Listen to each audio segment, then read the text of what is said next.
30 seconds.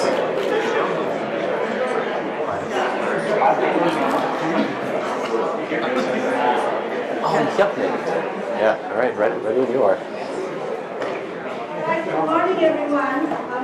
I am just delighted to be here today and really the honor to introduce one of our own faculty members, one of the youngest, Randy Goldsmith. I'm sure that all of you know who Randy is.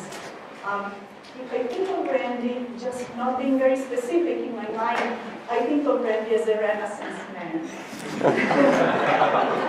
And I hope that really the couple of words I'm going to say about him will give you an idea about why that is.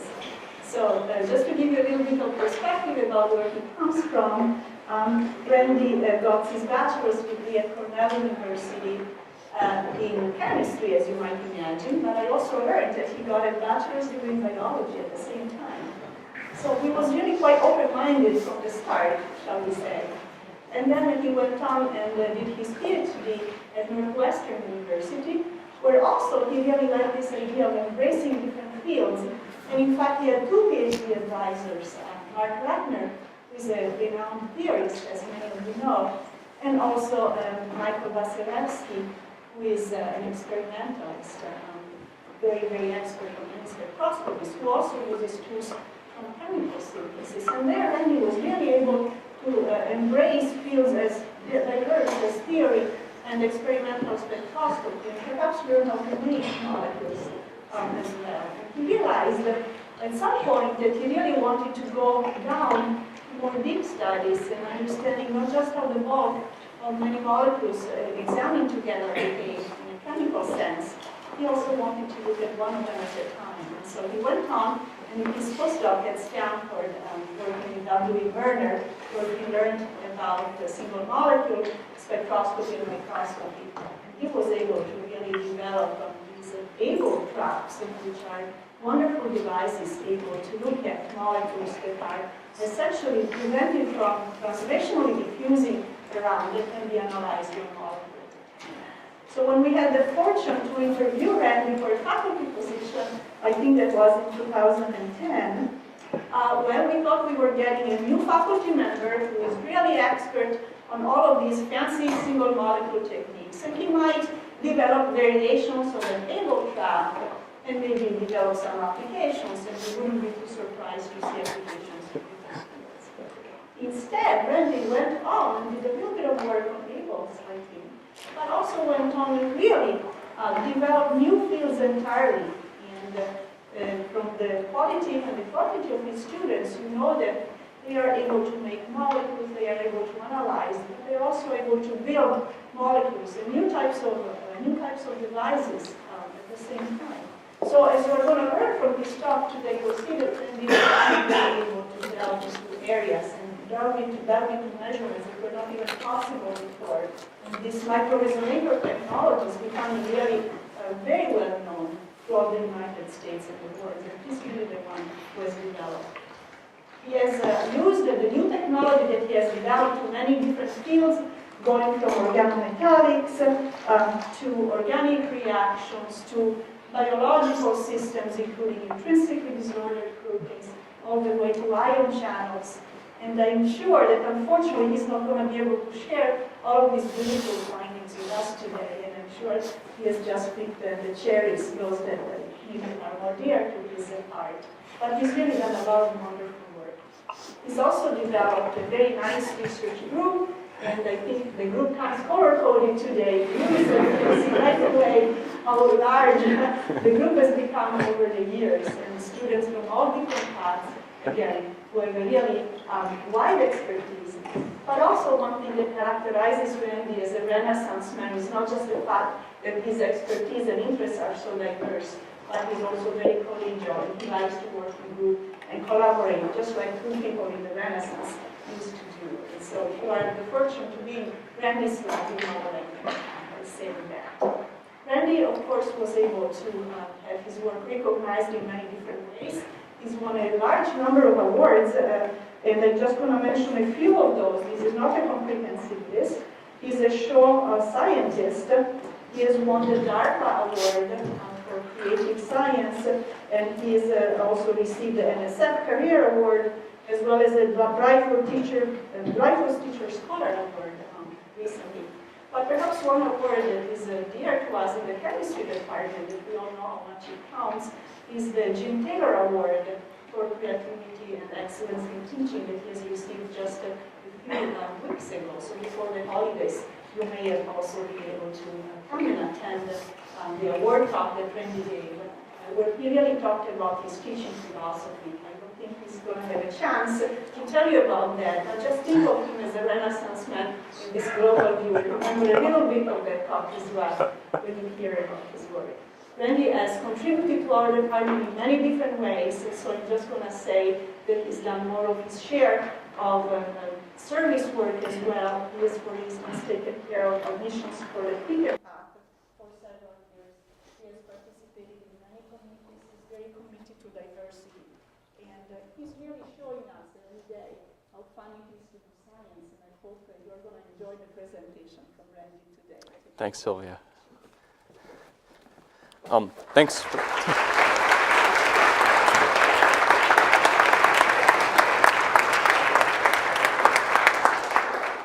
So thanks for the extremely generous introduction. So Sylvia mentioned being a Renaissance person, and we should keep that in mind because this is clearly a title where the speaker is going to cram way too much science into a single talk. And maybe that's the bad news. But the good news is that if you're not completely enthralled by what I'm talking about, wait 5 minutes, and I'll probably be talking about something else. But the unifying theme that brings all these topics together is making measurements on individual molecules. And I want to motivate that. Now, at this point, I think probably all the graduate students in this room have seen the arrow shtick. Because I do it for at admissions. But I think a lot of my colleagues, oh, sorry, we're moving too forward. That's interesting. Okay, let's try that again.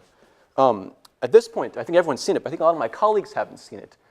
So if you know what I'm going to say, because you've already seen this 10 times before, feel free to just yell it out, and we can have kind of a single molecule a cappella going. So to motivate single molecule measurements, I'm going to use this arrow. Okay, this is no normal arrow. This is a magic arrow. Yes, thank you. It's a magic arrow because it represents any chemical property I'm interested in studying. And the great thing about molecules, right, is that they do things, right? They undergo dynamics. And so maybe this arrow represents an oxidation state of a metal within a catalytic cycle, maybe whether a ligand has a bound or dissociated. In a different mood, maybe that arrow represents a conformational degree of freedom in a biological molecule, perhaps whether a cofactor has bound or dissociated. And these are the dynamics that I'm interested in. But there's a problem. There's always a problem. That'll be a theme of my talk, is that you've got lots of molecules, right? And they're all undergoing dynamics, right? Such that when you go to make a measurement, right, all you measure is a boring, vanilla, unchanging average. And if I go back to my catalysis example, right, you might have bonds forming, bonds breaking, right, beautiful electronic structure changes. But your round bottom flask is going to be a dull yellow the whole time, right? But if you can make that measurement one molecule at a time, okay, we're going to stop using this now, I guess. You can make that measurement one molecule at a time, all that information comes rushing back. There we go. Okay, I don't know why that's happening. That's okay. Okay, so the first little research vignette that I'll talk about is our ongoing, oh, sorry, actually I'm getting ahead of myself again. Okay, so the somewhat masochistic philosophy of my research group is then to find places where we really want to make a single molecule measurement, right? But it's too hard, right? There's some technical barrier, right? And so then we approach this by saying, can we design a new type of microscope? Can we synthesize a new molecule? Can we employ some new type of physics, right, to make a measurement that hasn't been possible before? And our way of thinking about these problems and designing experiments is to start with something we don't know, some chemical reaction we want to study, appropriately symbolized by a black box, right? I then need some kind of near-field reporter to tell me something, to learn something about that chemical reaction, and then I need a way of getting that information from the near field to the far field, because I, as a macroscopic experimentalist, live in the far field, right? And we'll come back to this diagram a couple more times during the talk. Okay, so the first little research vignette that I'll talk about is our ongoing program to do mechanistic organometallic chemistry at the level of single molecules. We'll start with this catalyst. It has kind of a silly acronym, a Pepsi catalyst that I won't define, We've chosen this catalyst for a couple reasons. One of those reasons is that it's competent for this Suzuki coupling reaction. So we're forming this aryl-aryl bond here, which is a reaction that's extremely industrially important. We've also chosen this catalyst because the metal is attached to the ligand framework via this carbene-metal bond, which is a really trustworthy chemical bond. This then allows us to build off of that N-heterocyclic carbene framework additional functionality that allows us to attach the molecule to the surface. This is an important experimental compromise that we need to make in this experiment. We have to hold on to the molecule in one place long enough to actually study it. The Abel trap that Sylvia mentioned before was one way of doing this. This is another way of doing this. Okay, so this molecule by itself is obviously not fluorescent. So we've synthesized a variety of molecules of increasing monstrosity, that's a quantitative term, to actually study it. And so Sunil and Katie studied this molecule. We expected it to be 4 times as fluorescent as this molecule. It wasn't. They were the same fluorescence, which is super interesting. I don't have time to talk about that. This molecule, this Spodipy with these spirofluorine groups attached, which actually Daniel and my group first brought to my attention, is a real champion molecule for single molecule experiments in non-aqueous solutions. We chose these Spodipys because they don't have any heteroatoms that are capable of coordinating back to the metal. It's truly a benign spectator fluorophore. This Spodipy in particular can be excited in the red. That gets us away from a lot of the background absorption and emission that you'll find in single molecule fluorescence experiments. It's got a super high quantum yield. It's photostable as a rock. It's really a champion dye for doing single molecule fluorescence measurements. Now, let's see. This molecule starts out as a palladium-2 species, but in order to enter into the catalytic cycle, it has to become a palladium-0 species. We start this process by adding in base. We deprotonate some solvent to make isopropoxide. That isoproxide then attacks our metal, displacing chloride. Our Pepsi ligand then dissociates, leaving us an empty coordination site. We can then do beta hydride elimination to form acetone. We can actually see acetone formation via NMR. We then undergo reductive elimination to make our palladium-0 species. Great, now we're ready to do catalysis. Okay, so obviously this group is the only thing making this molecule fluorescent, right? And once it leaves, right, it's not coming back, right? So what we've done, right, is turned the loss of fluorescence into an indicator of catalyst initiation. Okay, so why is that important, right? So let's say, I make a catalyst and I get 100% turnover in 2 hours, and I'm really excited about that. But Ned makes a catalyst, and it's funny because he's a theorist, right? And he gets complete turnover in 1 hour, right? And he's like, haha, my catalyst is better than yours. I say, yes, sir, you're right. Your catalyst is better than mine, right? But why is it better, right? Is it better because every single one of those catalysts are operating at a turnover frequency a factor of 2 larger, or maybe just a larger number of catalysts actually successfully initiated? And it's hard to parse that problem, and it's particularly hard to parse that problem for a surface-supported catalyst because I've just thrown away my best tool. I've thrown away my ability to do solution phase NMR, but we can look at initiation one catalyst at a time. Okay, so in this case, our near-field sensor is this fluorescent ligand, and then when we communicate with the far field is via fluorescence.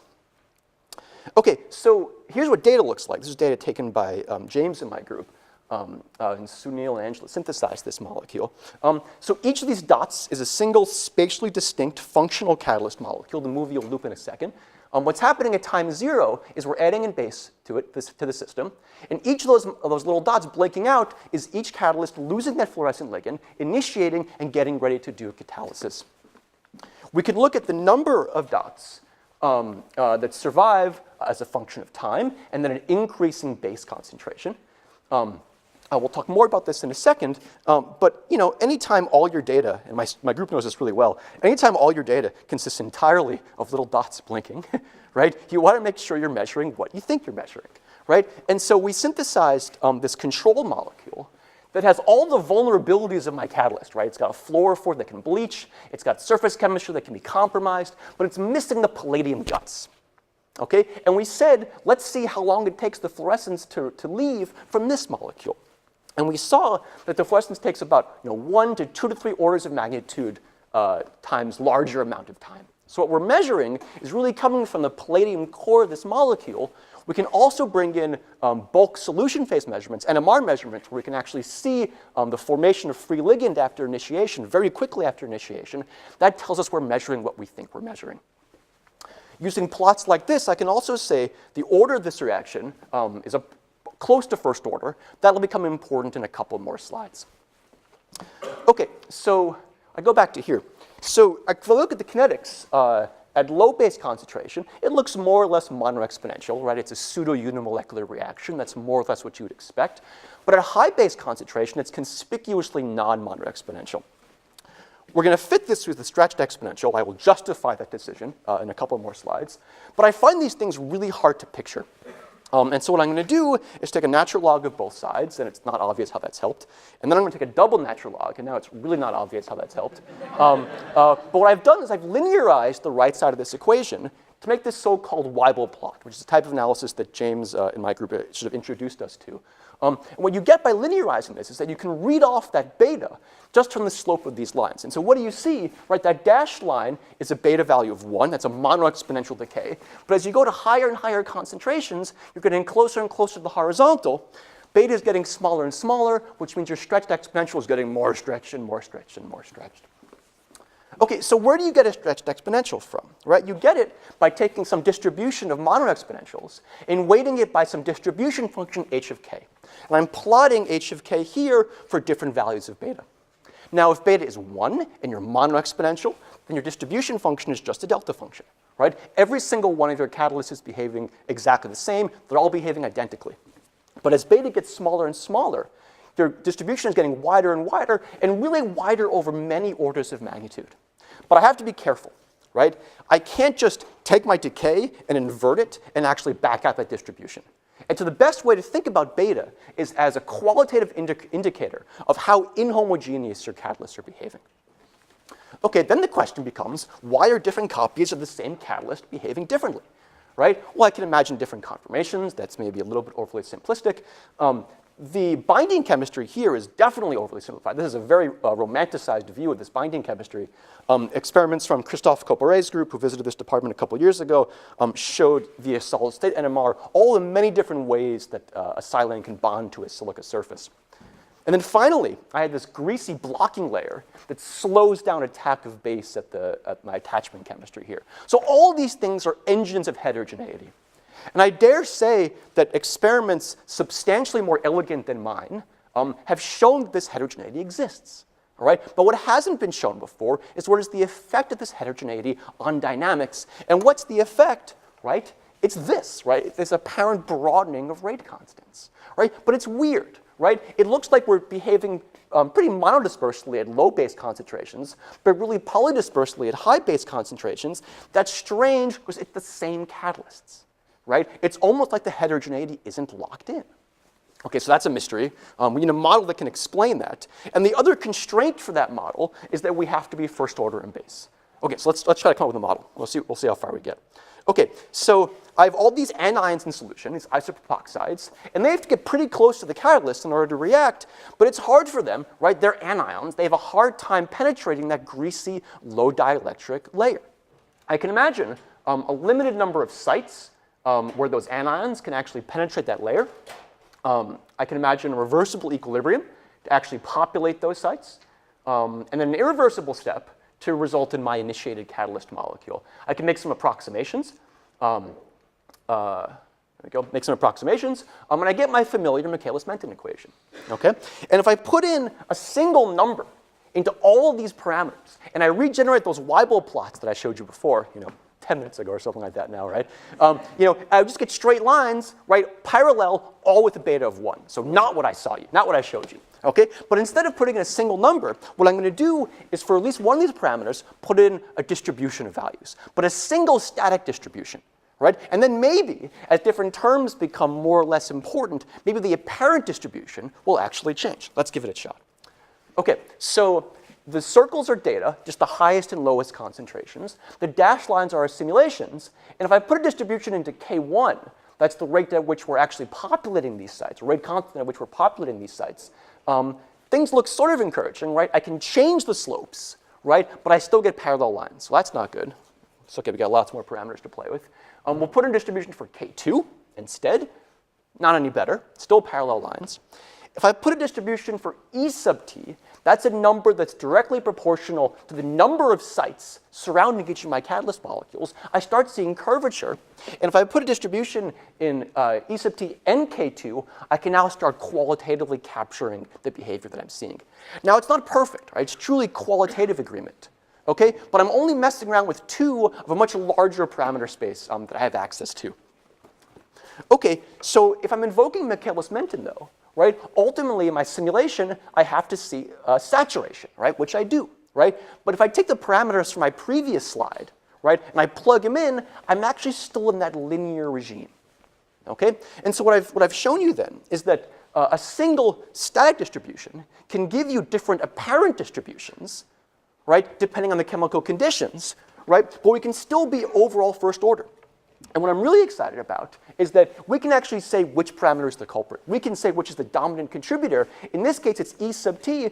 We can find some corroboration in this by looking at molecular dynamics simulations of alkanes at surfaces, where you find a whole network of different sized voids in the layer. And what we think we're seeing is sort of the physical consequence on the chemical dynamics of seeing those voids. Okay. At this point, let's take a kind of a giant step backwards and ask ourselves if this feels like a general strategy for studying catalysis. I think the answer is an emphatic no. Right? We learned something, right, but it doesn't feel general. Right? It would be great if we can take a page, for example, out of the biophysics playbook, right, and label, this ligand with that fluorophore and this ligand with the other fluorophore, and then use FRET to actually capture transient intermediates. Right? That's hard. We'll talk about why that's hard. It would also be great if I could do spectroscopy directly on the metal centers themselves. That's also difficult. We'll talk about why that's difficult. We'll give both of these a try. We'll start with this top one. And so the reason this is difficult is linked to the diffraction limit of light. And so if I use high numerical aperture objectives and visible light, I can focus light down to a volume that's something like 250 by 250 by 600 nanometers. And if I put in a nanomolar concentration of molecules, the average occupation of that volume will be something like 3% of a molecule. And seeing one molecule on a background of 3% is pretty easy, which is why most people who do single molecule measurements are doing it at nanomolar concentrations. If I go to micromolar concentrations, my average occupancy is now 30 molecules, and seeing one on a background of 30 is hard/impossible. And if I go to millimolar concentrations, which I view as the sort of minimum concentration I have to get Shannon and Clark to care about what it is that I'm doing, right? Sort of synthetically relevant concentrations, right? Then my background is, my occupancy is 30,000 molecules, and seeing one in a background of 30,000 is impossible/insane. And so it's like everything's working, but I've got all these other sources of fluorescence, and so this is my light pollution problem. And if I'm stuck with far-field optics, there's not a lot that I can do, but if I go to the near field, specifically if I employ these devices called zero-mode waveguides, where I have a sub-diffraction-sized hole, let's say about 100 nanometers, in a thin film of metal, I can actually sculpt my observation volume to make it substantially smaller than the diffraction limit, by really orders of magnitude. One can make arrays of these, and you can do single molecule experiments that's sort of like single-digit micromolar, right? We're still not quite where we need to be, but you can make amazing measurements like this. This is from Jody Puglise's group at Stanford. They take working ribosomes and they put them into these holes, and they take different tRNAs and they label them with different colors, and they see this one come on and that one come off. They can really make a molecular movie of translation. All right? And this is what I want to be able to do for molecular catalysis. But it's rough, right? This is happening at 500 nanomolar. I've got like 4 orders of magnitude to catch up. Well, maybe FRET can help me out, right? So I can imagine having a FRET donor. I can put a sphere around it of radius to Forster radius. Well, if I have a FRET acceptor, I'll put a sphere on that guy too, right? When these spheres intersect, right, I get energy transfer. Right? But if I don't intersect, maybe I even have lots of donors around, as long as they don't connect, right, it's like these donors aren't even there. I can imagine taking my acceptor and putting it into environments that are increasingly hostile or chaotic. And this acceptor is really an island in the storm, right? As long as none of these TIE fighters get into this sort of 5 nanometer bubble, it's like they're not even there. I can even imagine, this is the craziest yet, putting my acceptor into extremely high concentrations of donor. And so what I've done then is I've reduced my observation volume even more. Right? This is roughly to scale. If you try to use this FRET trick by itself, you're in for a rude awakening, Because even if your emission leaks from your donor, leaks a little bit into your acceptor channel, it's going to overwhelm your signal. It makes for a terrible experiment.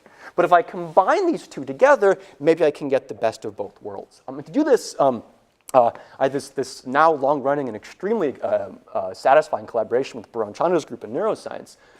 Baron's an expert in ion channels, and we got really interested in how ion channels are regulated by small molecules. And so what we did was we took this cyclic nucleotide binding domain for this ion channel, we put it down into the zero waveguide, we put a FRET acceptor on it, we put a bunch of FRET donors onto the cyclic nucleotides, and by monitoring the FRET signal, we can then make out when these nucleotides come on and come off. We can measure kinetics, we can do it at different concentrations, we can infer conformational changes.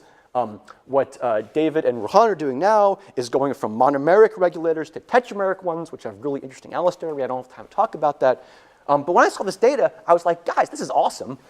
Go to higher concentration. Let's see how far we can get. And we got all the way to millimolar concentrations of donor. So if you look in your donor-only trace, you can't make out anything, right? It's nonsense. But if you look at your pump donor monitor acceptor trace, you can very cleanly make out these binding events, at least until your acceptor photobleaches. And so we can also measure binding curves all the way up to millimolar concentrations that give us values that agree really well with literature.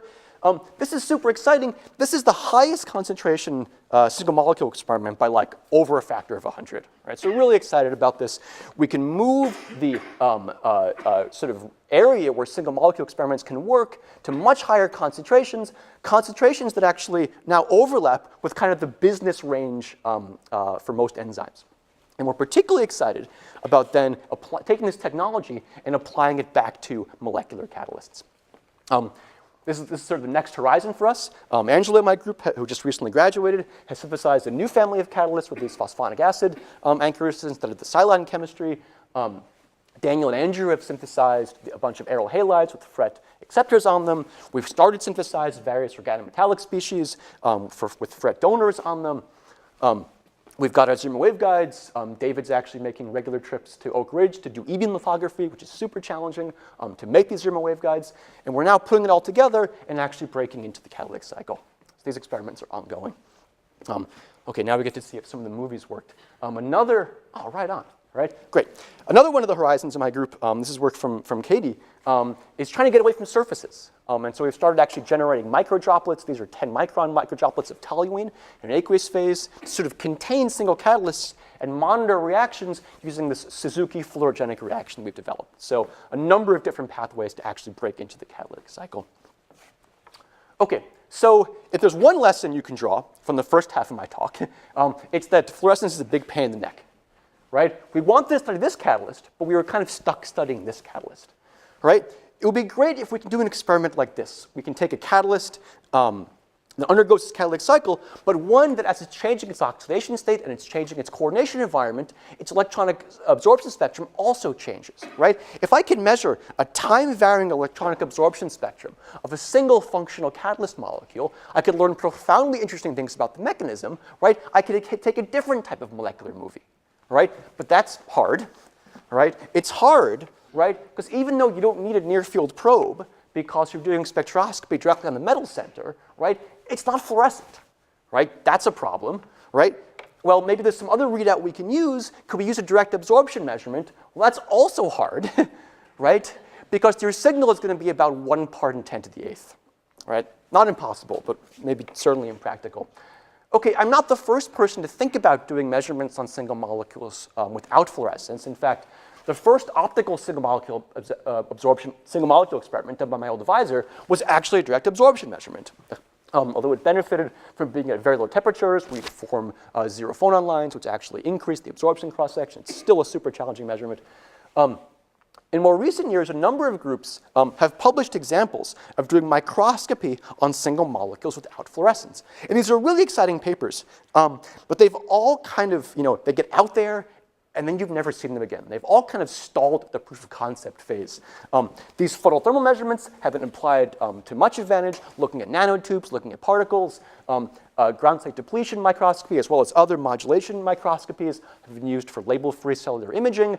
But in terms of molecules, right, they really haven't been seen again. They've stalled out at the proof of concept phase. And so getting to single molecule resolution robustly, so you can move beyond proof of concept, is really still an outstanding challenge. I'll talk a little bit more about photothermal tricks, right? Our idea being, if we send a molecule into an electronically excited state, and it doesn't fluoresce, and doesn't do chemistry, where does the energy go? It ultimately all gets dissipated as heat. And if we had an absurdly sensitive thermometer to detect that heat, maybe we could infer the molecular absorption event. And our super sensitive thermometer is going to be a device called an optical microresonator, which I will now describe.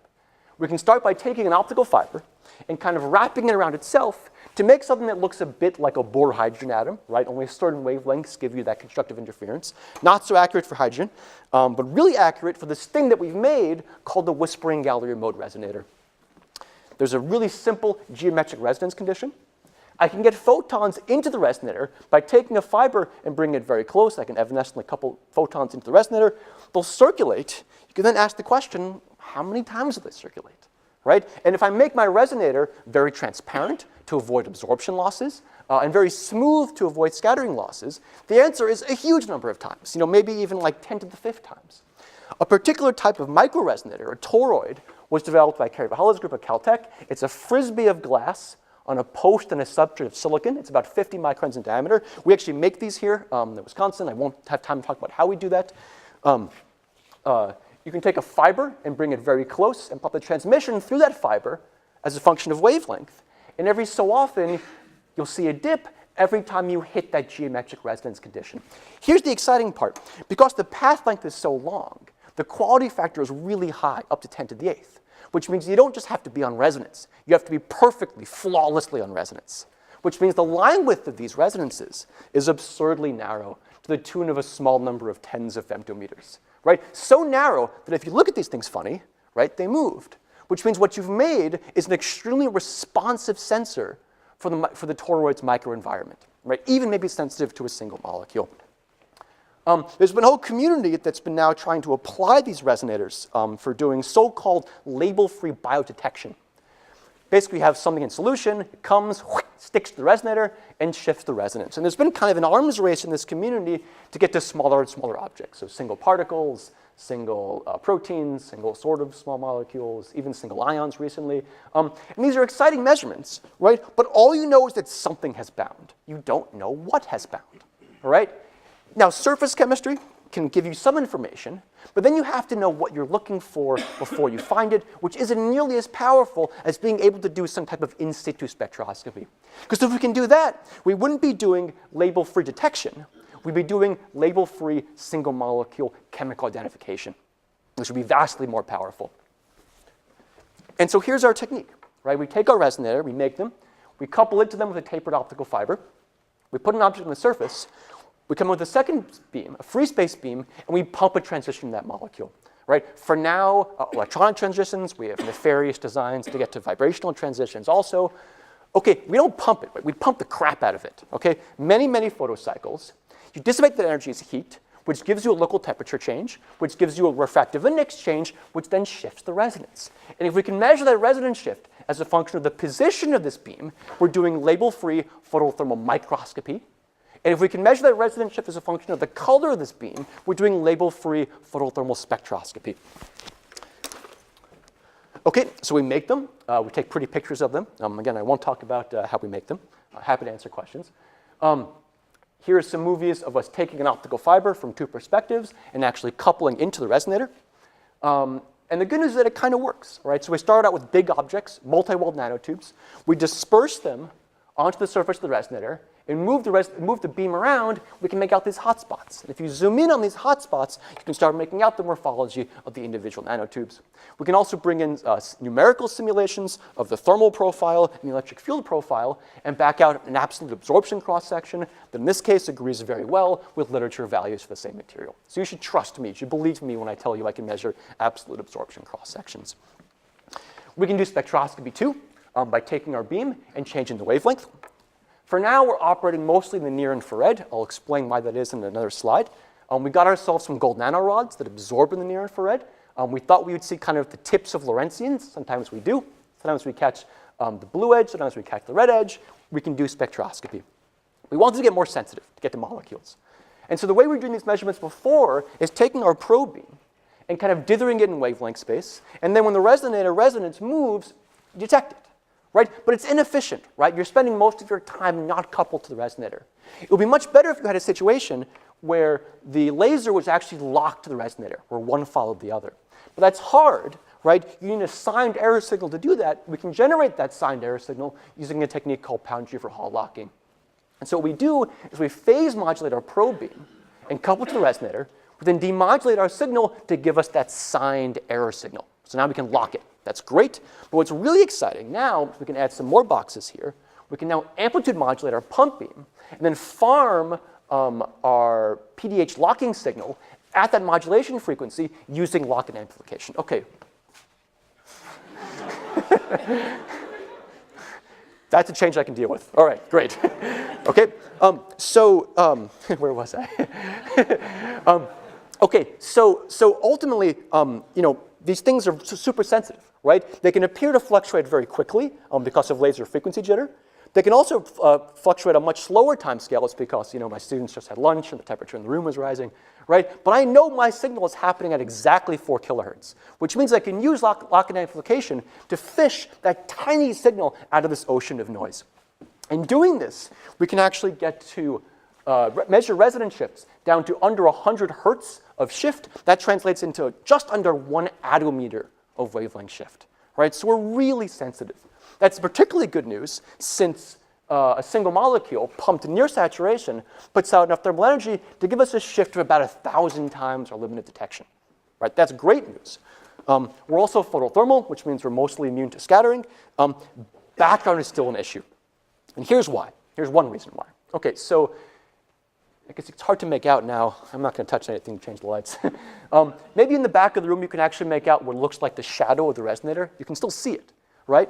And so the reason you see that is because even though this is made of glass, everything else is made of silicon, which is a great absorber of visible photons. And some of that energy crawls back into the resonator and gives us its background. It would be much better if we can use an all-glass resonator. And so that's what Casey fabricated for us. We started out by fabricating these upside-down resonators. Silicon on glass instead of glass on silicon.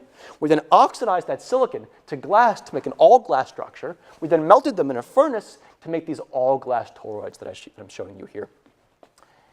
Here's our old background. Here's our new background. That's great news. We can also do photothermal mapping of gold nanorods. And we can get fancy journal covers. And to any angsty assistant professors in the audience, advanced materials, 5 covers per issue. Right? So if you need the self-validation that comes from a cover, like I absolutely did, you're basically guaranteed to get one, and they'll only charge you 900 euros for the privilege. Okay, so all-glass resonators are one way. Another way is to cheat, and that's to do spectroscopy below the bang up of silicon in the near-infrared, which is why we're in the near-infrared here. Okay, so you've seen these before. If you scan quickly, you see these sort of simple features. Right? But if you scan more slowly, what Kevin and Eric sort of serendipitously discovered is that you get a whole forest of peaks, right? And sometimes they go down, and sometimes they go down and then up, and sometimes they go up and then down, and sometimes they go down a little bit and up a whole bunch. You get these beautiful Fano resonances. At this point, we enlisted the help of David Masiello's group. David's a theorist at the University of Washington. The ingredients that you need to get a Fano resonance are a very broad feature, in this case provided by the plasmon, and a very, very narrow feature, in this case provided by the whispering gallery modes. Now, my free space beam can drive transitions in the plasmon. They can't drive transitions directly in the whispering gallery modes. My plasmon can then couple to those whispering gallery modes, which can then exert a back action back onto the plasmon and interfere with that driving frequency. If interference is a factor, right, then phase is obviously going to be important. And what I'm plotting here is the phase of my plasmon with respect to my driving frequency as I tune through the resonance. And I get a phase shift. That's all I need to then calculate the line shape, which hopefully will work. Oh, awesome. Okay, we go up and then down on one side of the plasmon, down in the middle, and then down and then up on the other side of the plasmon, which is exactly what I see. Up and then down on one side, down in the middle, down and then up on the other side. I can then fit every single one of these Fano resonances with this Fano line shape equation. I can pull out little q, which is the uncreatively named Fano asymmetry parameter, which tells me about kind of where in this process I am. It tells me about shape. I can pull it out for every single one of these guys and plot it as a function of energy, and I get a line. Okay? I can then go back to the theory and calculate what that shape should be, and it's a super simple equation. It's only a function of two other parameters, the plasmon line width and center frequency, both of which I can measure independently. And I do that, and I get quantitative agreement. So that's great news. Okay? This is exciting for a couple reasons. One, I'm starting with this horribly nonlinear thing and somehow getting the line. I think that's just super satisfying. It's also exciting because even though this equation had been around for decades, Fano knew this equation in the 60s. Actually showing this relationship had actually never been done before. We were able to do it because of our very, very high density of whispering gallery modes. Right? It also makes a prediction. If you have multiple nanorods on the same resonator, they should all be talking to the same whispering gallery modes, which means you should find the resonances in the same positions, right? Which you do. But if the nanorods themselves are different shapes or subtly different sizes with different center frequencies, their shapes should be subtly different, right? Which they also are. If you look at a nanorod on a different resonator, right, you just see kind of coincidental overlap. And if you look at a nanorod on a resonator that's just a little bit inset from the edge where the whispering gallery mode lives, you don't see any of this, right? So it all makes sense. Okay, so we think we understand this, right? But the real challenge for understanding something is if you can control it. And to control this phenomenon, right, you want to change the detuning, right, between the whispering gallery mode and the plasmon. One way of doing that is to move the whispering gallery modes around. We actually published a way of doing that photothermally, but then you've got a photothermal input and a photothermal output, and that gets really messy. It would be much easier if we can control the plasmon frequency. That's actually not that hard. All you have to do is change the shape of the nanorod. Okay, well, how can we do that? Well, we're doing a photothermal measurement. So we'll just take our pump laser and just kind of turn it up to 11 and just melt the nanorods, right? And so we tried this, and we'd see nothing, nothing, nothing, and then bam, it would all happen, right? It was like doing brain surgery with a sledgehammer. And when Kevin was doing this, it was as he was finishing.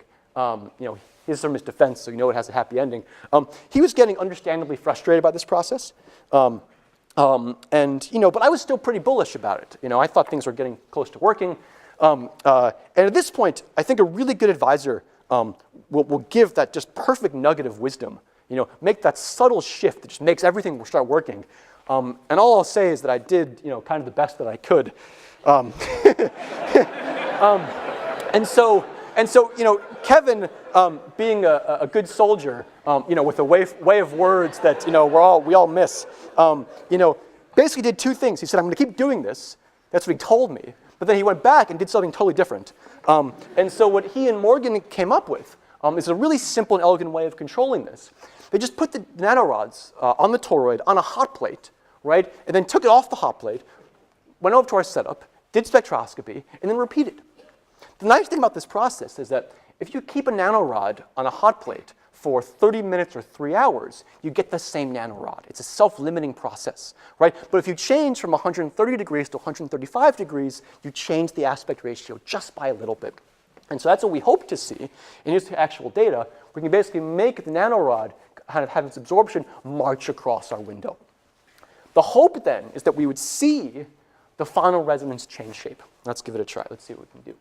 Okay, so at first nothing happened, but we're stubborn, so we kept doing it. And you can go through this sort of whole menagerie of shapes. So here's one Fano resonance, here's a second one, here's a third one. So we get the shape change exactly as we planned. That doesn't happen very often in science. We should savor that for a second. But what we also found was this envelope, right?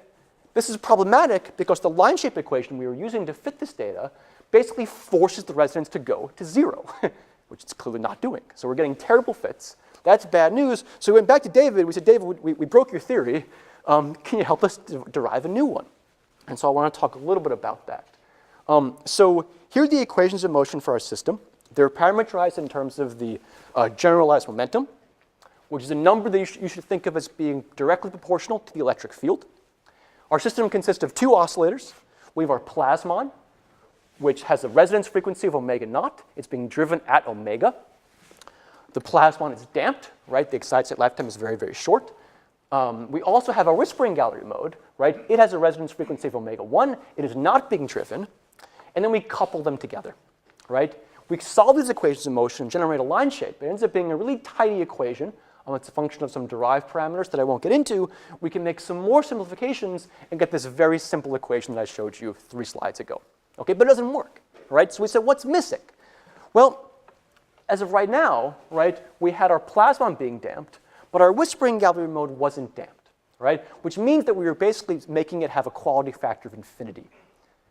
We added a damping term, right? We solved our equations of motion, and you get a new term, a new imaginary term. And if you use this equation, right, to fit your line shape, here's your old fit, right? Here's your new fit, right? You get an equation that doesn't require the resonance to go to 0 anymore. So it works. Okay, so let's try it out, right? So we're going to fit these guys. Our fit is going to be a function of 5 parameters, right? 2 center frequencies, 2 line widths, and a coupling parameter. 5 parameters is a lot. With the plasmon, we can actually measure independently, so it's really only 4 independent parameters.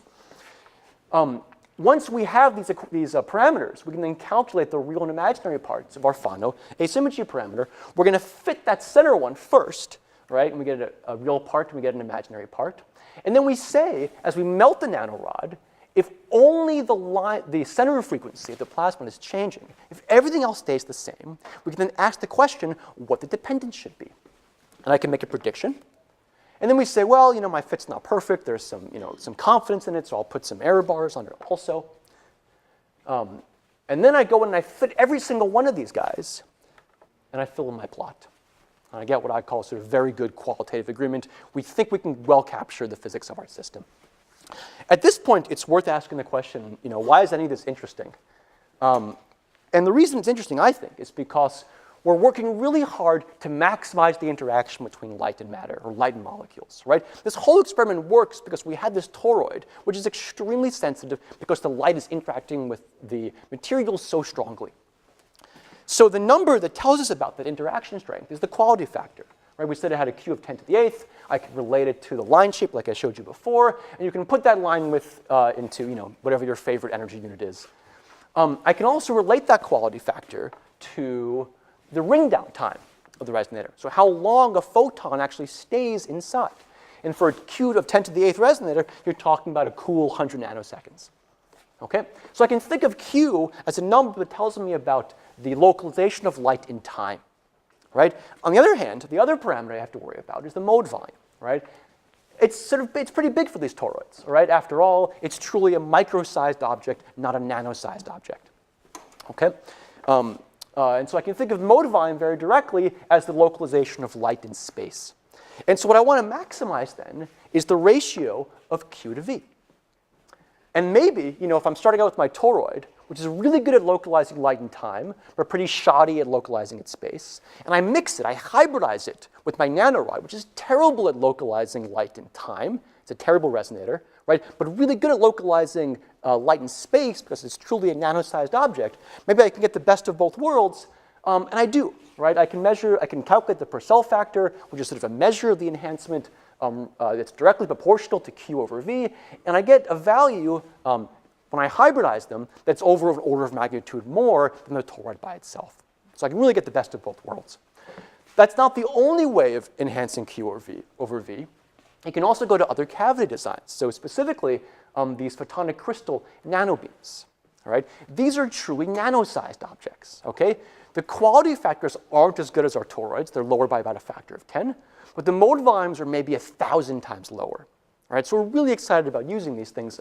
We're collaborating with Marco Loncar's group at Harvard and Nikolai Klimov's group at NIST, who are both making different flavors of nanobeams for us. So we're really excited about this as sort of a future prospect. You can think about doing our photothermal trick even more sensitively. That by itself is good news. This also opens up the pathway for applications of other types of light-matter interactions. Specifically, we're really excited about generating a tool for doing cavity-enhanced Raman spectroscopy. So this is also a new frontier in the group. Okay, so this is the last sort of little section of the talk. Mostly I've been emphasizing the instrumentation. In this last little part, I want to talk about taking our instrumentation and actually applying it to study something. And so our topic then is going to be pi systems, conjugated polymers. The nice things about conjugated polymers is that at every length scale you go, even down to the level of individual polymers, right, you find disorder. Right? If that's where disorder starts, that seems to be a great place to study it. I'm certainly not the first group to actually look at polymers at the single molecule level. It's been a bunch of groups doing this, but always via fluorescence emission spectroscopy. As soon as you dope these polymers, as soon as you make a conductive polymer, right, you completely quench the emission, and so no one's ever done single molecule spectroscopy on a conductive polymer. We're going to do that. Our topic is going to be P.PSS, kind of the most ubiquitous of conductive polymers. It's a two-component system. It's this long PSS strand with little oligomers of P dot coulombically attached to the framework. P.PSS, particularly highly doped P.PSS, and this black line here gives us this broad featureless transition in the near infrared, which is exactly where we're comfortable working. So that's great news. Okay, so we take P.PSS, we dilute the crap out of it, we spin code it onto the resonator, right? And we see a whole bunch of objects, right? We see big objects that are really easy to see. We see small objects that are very difficult to see. The smallest objects we can look at are only about a factor of 3 larger than a single dye molecule. So we're really close to getting to molecules. For every single one of these things, we can measure an absorption spectrum, and I'm going to show that here. And they're all the same, and they're all flat, right? And I think this is fascinating. And here's why I think it's fascinating. So if you do spectral electrochemistry on P dot oligomers in solution, right, and they're cations and dications, you get peaks, right? You get homolumo features. But if you do spectroscopy on a thin film, right, you get this broad featureless nothing, right? And so you can ask the question then, at what length scale does your polymer stop being a molecule and start being a material, right? And it seems that even at the length scale of a single polymer, you've already undergone this transition.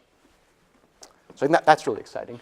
I think I'm going to skip the spectroscopy part because we're running a little bit out of time. So John Wright, great experiments with us. Don't get to talk about it now. The other thing that I want to talk about is polarization. Okay, so we can shift our beam around. We can also shift the polarization around.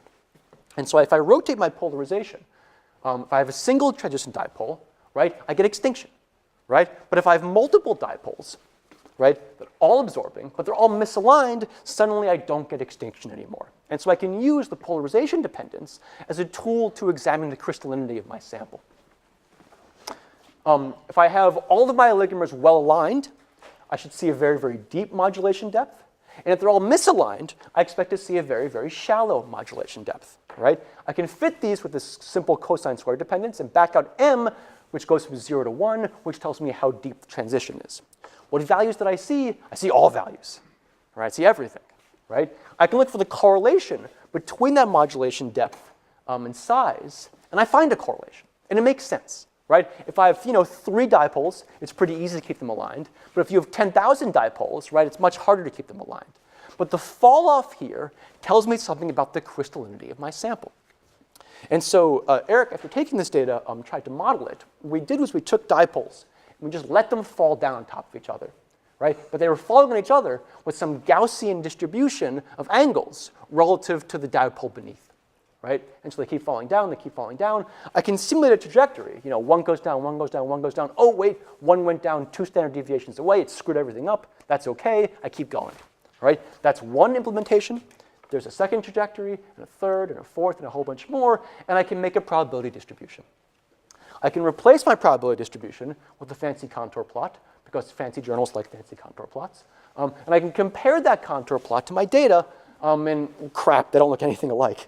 But then I remembered that I'm forming my contour plot by sampling equally at all sizes. If instead I sample at the sort of empirical log normal distribution that I see here, I get good agreement. Now, I should be careful, right? They're both thumbprints because I've made them thumbprints, all right? But the fact that I get the thumbprint at the right position on the x-axis, I get the angle and the width of that thumbprint correct, that all tells me that I've captured the behavior of my system. And so you get a fall off here of about 4,000 oligomers. That translates into a peak width of about 2 degrees. That means every oligomer is coming down on top of the one beneath it within 2 degrees. So there's actually a huge amount of rotational alignment in these systems that actually hadn't been seen before. This is important because if you're rotationally aligned, you've got maximum orbital overlap. That's important for maximizing conductivity. And then finally, 4,000 oligomers spans multiple tens of P.PSS polymers. And so it really suggests a role of that polystyrene sulfonic acid matrix in actually mediating alignment that actually hadn't been appreciated before. So we're excited about that. Okay, this is my last data slide. If you do absorption spectroscopy on a flat surface, and your absorber has a component perpendicular to that surface, right, you don't see it. You're at the wrong orientation, right? But if you're on a curved surface, and there's that same component pointing away, you should observe that as a transition dipole pointing away from the center of your toroid, right? Which is exactly what we see. A lot of arrows pointing away from the center of the toroid. We can measure the angle of each of these with respect to their surface normal, and I get this sort of conspicuous bimodal distribution. Okay? Here, at sort of flat molecules lying flat on the surface, right, this was known before, these orientations. These have been seen in X-ray scattering measurements, in absorption measurements, in ellipsometry measurements. This middle population here, where you're standing straight up, actually hadn't been seen before. And so we've identified sort of a new interfacial layer at sub-monolayer coverages that is actually very, very different from the bulk. And we think this is actually quite important in understanding how P.PSS couples electronically with the layer beneath. Okay, so I motivated all this work by talking about getting to reaction dynamics. I want to have one more slide at the end talking about getting back there. And so the new frontier for us is taking this whole operation and putting it in water, right? That's hard, right? The resonator works by maintaining refractive index contrast, right? And if I replace my air with water, which has an index that's much closer to glass, suddenly my resonator isn't a good resonator anymore. On the other hand, if I can put my water on the inside of the resonator as opposed to the outside, I make my life a lot easier. And so we struck up a collaboration with Sheila McCormick's group at Okinawa. Sheila makes microbubble resonators, where the resonator is actually hollow on the inside. You get a whispering gallery mode along the circumference of the device. And so we took Casey and we mailed her to Okinawa for 2 weeks. And she came back with a sort of a briefcase full of resonators. We set them up in the lab. We filled them with water. We coupled them with a tapered fiber. We moved our beam around and we did imaging of gold nanorods on the surface. Now you see a whole bunch of stuff that's out of focus. That makes sense. This is all in a plane. This thing's 100 microns in diameter. You expect your objects to be at a variety of different focuses. We can zoom in, though, on individual objects and make out these nice diffraction-limited spots. So this is sort of the new horizon for us. This is actually being done in water. We're about 75% sure this is a gold nanorod, which of course means we're 25% sure it's dirt. We're still trying to figure that out. But this is the future for us. This is our path to actually get to condensed phase chemical dynamics. Okay, with that, I will summarize. We can look at initiation of individual catalyst molecules. We can do single molecule experiments at millimolar concentrations, which is super powerful. I showed you that our resonators are excellent platforms for label-free spectroscopy and imaging. We sort of understand these Fano line shapes now. I can show you an application looking at conductive polymers, and I've hinted at a future application for looking at condensed phase measurements. Okay, and then, all right, these are the most important slides in the talk. I'm going to begin with sort of people outside of the group. So I'll begin by thanking our immediate scientific collaborators. So I skipped over this part, but I want to thank Dan and Blaise and John Wright's group. I want to thank Marcel and Dima in Baron Chandra's group, Wei and Padma's group, a bunch of folks in David Maciello's group at University of Washington, and a couple folks in Alana Spruger's group. This is all in the part that I skipped over. Okay, so now we get even closer to home.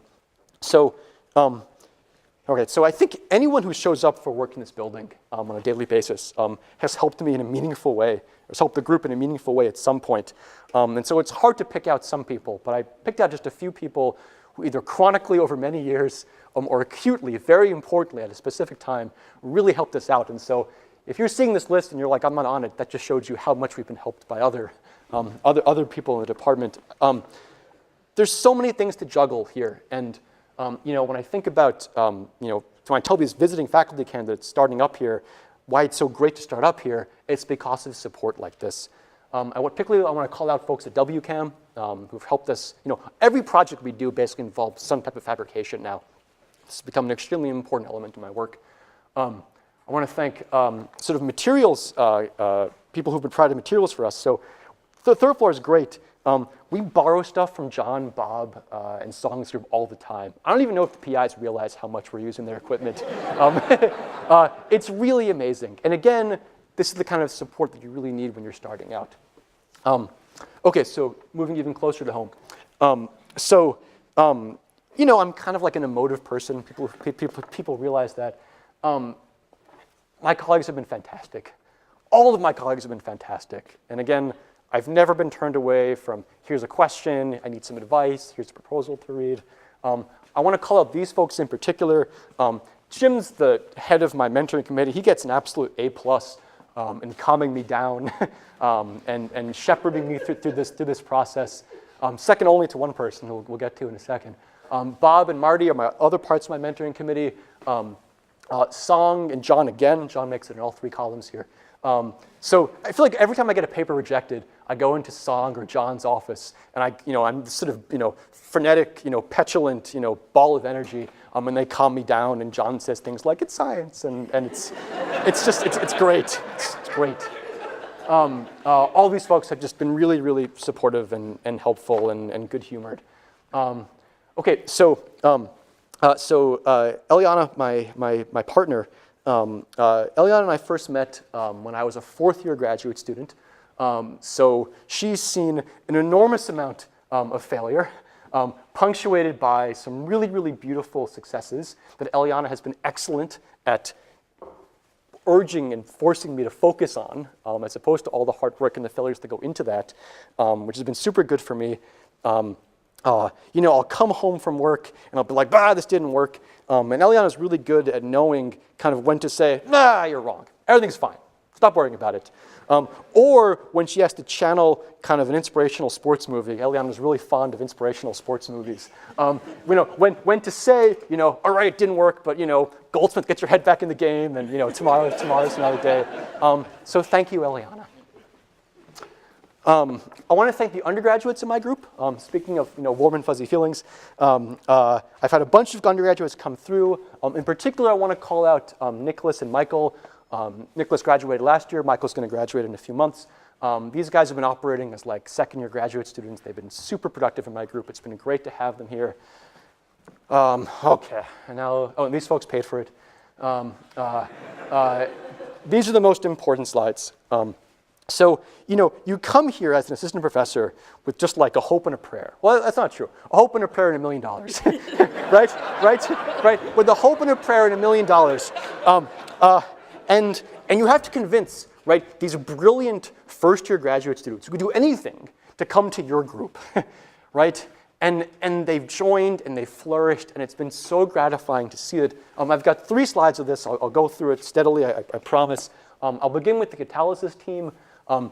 This was nucleated by my 2nd cohort of students, Katie, James, and Angela, with help from postdoc Sunil. They've had an enormous number of problems they've had to solve. I'm going to list them here. So you can see all of the many and disparate skills that this group had to master in order to do these experiments. These are extremely difficult experiments, and I think in a really impressive combination of skills. And so thank you. And I'll move on to the resonator team. This was nucleated by Kevin, and it's really flourished, particularly in recent years. Kevin started this. They have also had to master an extremely large number of different techniques, which happen to be mostly orthogonal to the techniques on the first slide. And I've shown you examples now of all the many different directions we're taking these experiments.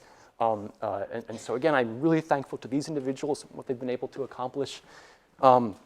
I'll move on to the biophysics team, which I only got to talk about a little bit. David and Ruhan are joint students and postdocs, respectively, with Baron Chanda's group. Lydia, Alex, and Charlotte worked with this Abel trap that Sylvia mentioned way back, 3 hours ago when I started this talk. And again, they've had to master just a whole nother, again, orthogonal. We've gotten to the Z dimension now. Series of techniques and abilities all come together in this group. So again, thank you guys for being so successful in this project also. And this group has responded to my kind of frenetic energy and quirky sense of humor with just so much support and love and success. And thank you guys so much. I couldn't be here without you. And thanks for wearing blue today. It's really a lot of fun. And thanks for your attention.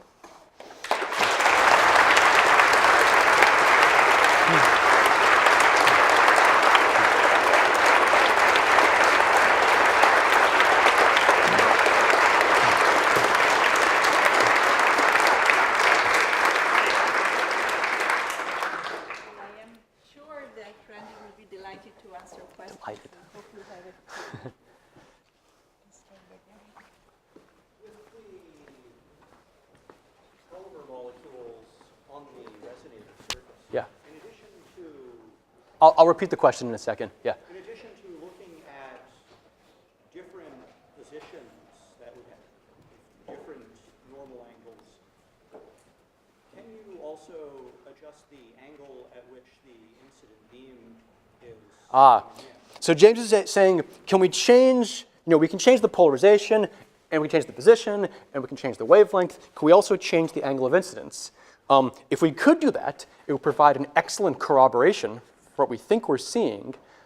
We tried it. It was really hard. So, here's your resonator, right? You're coming in with an objective, right? So if you need to scan it, right, we do that by changing the angle of the beam. You have to change the position of the beam too. That's difficult. You can change the position of the resonator, but then the taper is over here. There's really a lot of moving parts for this experiment, all crammed together in a very, very small area. So actually sort of easily changing the angle of incidence without also changing other parameters. We tried it. It's really hard, and I don't want to do it again. Yeah. Actually, Eric and Kevin tried it. It was really hard, and they don't want to do it again. Yeah. Yeah. So what about the draft in the acknowledgement slides? What draft? We have 3 drafts. Yeah, so the draft ended up becoming a mascot. It's an easy question. I'll spend a long time answering it. The draft ended up becoming the mascot of the group. Kevin had a real way of words and analogies, and he described that 1 part in 10 to the 8th signal as being the same ratio of a giraffe's neck to the distance between the Earth and the Sun. That was his, convenient analogy for explaining why the experiment's hard. And the giraffes have persisted throughout then, and so they give me strength. Yes. Now a serious question. Yes. Okay. So for the conducting polymer part, right? So I remember the first time I ever saw the draft. My first response after that, there are a lot of people who do scattering and stuff like that. Look at this type of stuff. So now I see you are saying there's this actually an unusual feature that signified this vertical plate stand up in a very elongated way. Yep. So what made other people not seeing that before, and what is the unique feature here that allow you to pick out this feature? Yeah. So we're currently arguing with the reviewer over this. So the idea is that if you had let's say here's the offensive orientation, the new orientation, right? And if this existed in the bulk, with sort of a significant amount, you would see it via ellipsometry. You would see it via absorption, right? You can rotate the film and look at scattering, and you would see it there too, right? But if it's only at a monolayer, right, now you've got something that's much harder to capture, right? Ellipsometry is not going to see it. Absorption is not going to see it. And we're not even sure that it actually is a whole monolayer. It might actually be submonolayer. And so you go back to kind of the advantages of single molecule and single particle measurements, right? You can start building things up piece by piece. And when you build up a film, which is what we're trying to do, molecule by molecule, right? Those first ones that go down, right, actually have at least with some statistical significance, right, a different orientation. Now, what I think is kind of the next generation question, it doesn't matter, right? So, we're doing this at this SiO2 interface, right? If you're using P.PSS, you're not putting it on an insulator, right? You're probably putting it on some other conductor. And so do we also see this behavior at other kind of more meaningful substrates? At the moment, we don't know. It's sort of a next generation question. That's it. So in the Fano work, so you said that the whispering gallium mode are not optically accessible, right? But in my idea of a Fano resonance, you need both to be optically allowed, right? So what are we missing here? Yeah. So let me see if I can get back here. I probably can't. Oh, I can. Look at that. Okay, so it's after this. I had a big argument with Abe Nietzsche when he came here about this, who was sort of very steeped in the Fano literature. And the difference is whether that coupling is happening directly. Here we go. So if this was allowed and this was allowed, right, this is sort of what you're picturing, right, for a Fano resonance. And so if you have this sort of indirect interaction, right, you can still get these same line shapes. And so Abe and I are going back and forth on whether this was a Fano resonance or a Fano-like resonance. And I should probably get my act together before I go to Penn and give a talk in the spring. But you get sort of the same type of physics. So none of the assumptions that we made relied on sort of the old Fano equations. We regenerated new equations of motion for this specific, kind of strangely connected system, right? And these are the line shapes that you get. But so it is essentially through other coupling. It's an indirect coupling. Yes. Yes. But it's sort of through other indirect coupling. That's right. It's sort of optically accessible. Yes. Otherwise, you would just get sort of a dip, right? That would be sort of the one I'm thinking about is sort of the reverse, right? We have discrete state, which are coupled to a dark continuum. You continue. Right? Yep. I'm thinking the reverse of that, but to get the positive part, Yeah. right, you do need. So there's lots of different Fano resonances in the literature. The plasmonics community, which will have sort of light and dark states within one plasmon, even without some photonic mode. They have their own definition of the photonics mode. And I'm a big hypocrite because I don't think they're Fanos, but I think we're Fanos. Whether you call it a Fano or not, I think is maybe a philosophical question. But the equations of motion directly reflect the reality of our system. Fano, you had a question? Yeah, John? Catalysis question. Sure. So if I understand your model correctly, you're proposing you have this distribution of spaces where the isotope oxide anions can engage the catalyst. Maybe one simple way to test that idea would be to look at bases that have a different steric profile, bigger ones and smaller ones. Have you looked at that? Yeah, so we haven't looked at, that's actually a good point. We haven't looked at bases of different sizes. The way we thought would be most direct to kind of challenge the model is to get rid of the blocking layer, right? If our hypothesis that it's coming from the blocking layer, if we can remove it or change the density or change the size of these things, this is a direct way of testing this hypothesis. The reason we can't remove the blocking layer is because silane chemistry is terrible. And so we need the blocking layer in order to have the molecules survive long enough. Those phosphonic acid catalysts that Angela developed that I showed you before, this was our, what I thought was a really clever idea, right, to actually get to a situation where we can attach catalysts to surfaces without the blocking layer. But as we saw during, during the defense, the catalysts just don't work that well. And so we need to think of new ways of challenging that model. Doing bases of different sizes, I think, might actually be an accessible way of doing that. I hadn't thought of that before. Randy, can you maybe speculate a little bit or say where your dreams are in terms of using the microresonator technology for biological systems in solution? What type of applications? Yeah, so the most immediate, and again I alluded to this before, is to take, is to break into Thomas Brunel's lab and take a bunch of his metalloenzymes, right? I don't know if Thomas is here. He can also give me permission. We've a joint graph together, so it's okay. Put them on the resonator, right? And basically measure a time-varying electronic absorption spectrum of a single working metalloenzyme. And so if the mechanism that's in the literature says, you hit 4 different states, right? And I see 5 plateaus or 5 unique spectrum, I can add something new to the conversation. If I look beyond that, well, then I go to sort of, I'm breaking into John Barry's lab and taking, not biological molecules, but catalysts that have, lower absorption cross-sections in the enzymes.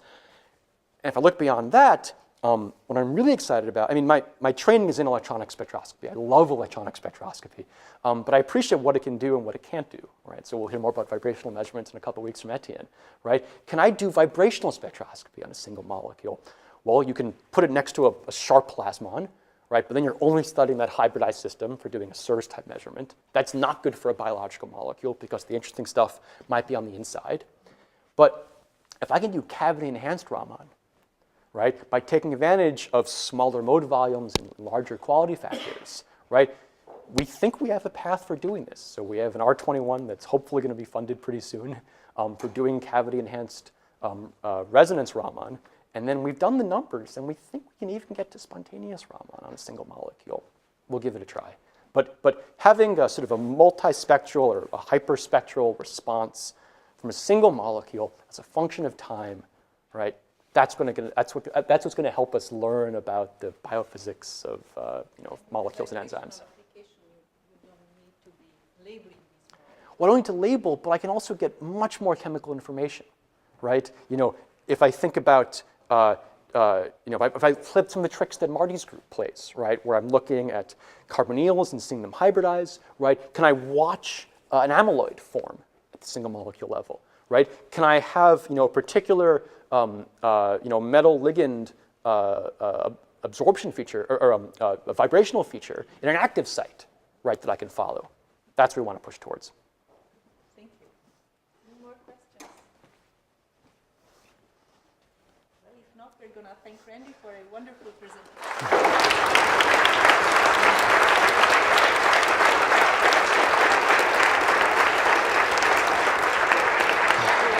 Stupendous. Thank you. I've learned so much. Thank you.